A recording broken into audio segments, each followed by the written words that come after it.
11 फरवरीला बुधवार पेठेत एक कोम्बिंग ऑपरेशन राबवलं गेलं, ज्यामध्ये 4 अल्पवयीन मुलींना ताब्यात घेण्यात आलं. पण पुन्हा काल रात्री पुन्हा ही छापेमारी झाली, ज्यामध्ये 11 बांगलादेशी महिला सापडल्यात व एकूण 22 महिलांना पोलिसांनी ताब्यात घेतलेलं आहे.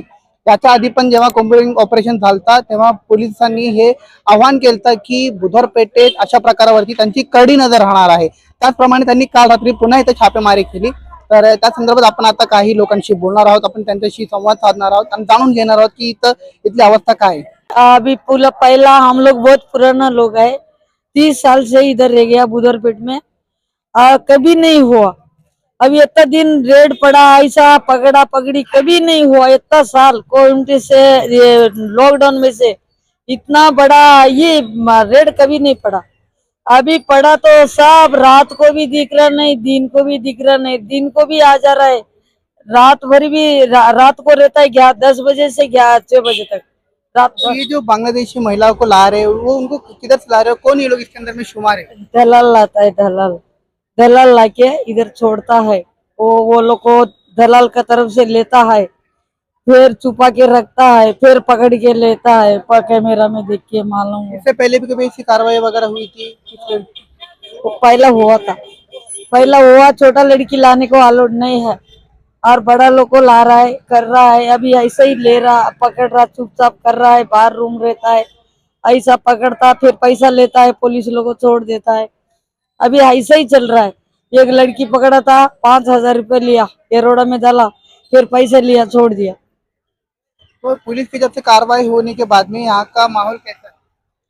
सब ठंडा है एकदम, ये लॉकडाउन में हो गया ऐसा, सब ठंडा हो गया। अभी एक बार पकड़ा चलेगा भैया, बार बार ऐसे ही करते रहेगा तो हम क्या खाएंगे? धंधा नहीं, एक रुपया कमा रहा नहीं, सब लोग तपस कर रहा है। उनका वजह से हमारा भी गया है। हम इतना साल से रहता है पुराना, पुराना लोगों भी नहीं, नया लोगों भी नहीं, सब वाटी लगा दे रहा है, क्या करेगा बोलो। तर त्याचसोबत आपल्यासोबत एक समाजसेविका पण आहे जे अशा मुद्द्यांवरती वारंवार लक्ष देत असतात. तर आपण त्यांच्याशी पण बोलणार आहोत. महत्वाचा विषय म्हणजे बांगलादेशी घुसखोरी होती, पण ती कुठून होतीये ह्या सगळ्या गोष्टीला कुठंतरी सिस्टीम पण तेवढीच जबाबदार आहे. कारण की ज्यावेळेस त्या पुणे शहराच्या बुधवार पेठेमध्ये येतात तर त्यांच्याकडे आधार कार्ड असतं, पॅन कार्ड असतं, त्यांचे बरेच सगळे कागदपत्र असतात. तर ह्या सगळ्या गोष्टीला कुठंतरी हा प्रश्न चिन्ह उभा राहतो. आणि ह्या ठिकाणी जी लोक म्हणजे आपण म्हणतो की बांगलादेशी लोक ह्या ठिकाणी सापडलेत किंवा पुणे शहरामध्ये सापडले, तर ती बांगलादेशवरून म्हणजे भारतात येतातच कसे, हा माझा सर्वात मोठा प्रश्न आहे. कारण की ह्या गोष्टीमुळे सगळंच वातावरण बिघडतं, बऱ्याच लोकांना प्रॉब्लेम येतात.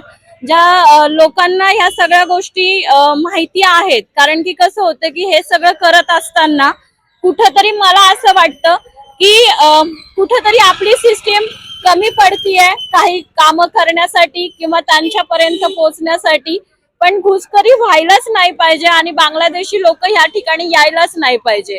यासाठी आपल्याला सगळ्यांना मिळून हे प्रयत्न करणं गरजेचं आहे आणि तेव्हाच हे कुठेतरी थांबणारं गणित आहे.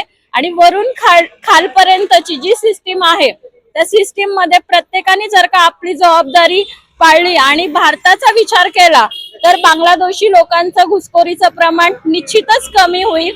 आणि प्रत्येक जण आपल्या भारतासाठी विचार केला तर आपण हे काम निश्चितच चांगल्या पद्धतीने करू शकतो. तर नक्की एक मोठा प्रश्न इथे निर्माण होत आहे की बांगलादेश घुसखोरी होतीये तर नेमकी होते कसे, त्यावरती सिस्टमवरती प्रश्नचिन्ह आहेत किंवा काही नियंत्रणावरती प्रश्नचिन्ह उपस्थित होत आहेत. अशाच माहितीसाठी पाहत राहा न्यूज नेटवर्क 360 मराठीसाठी. मी शोभनादास, पुणे.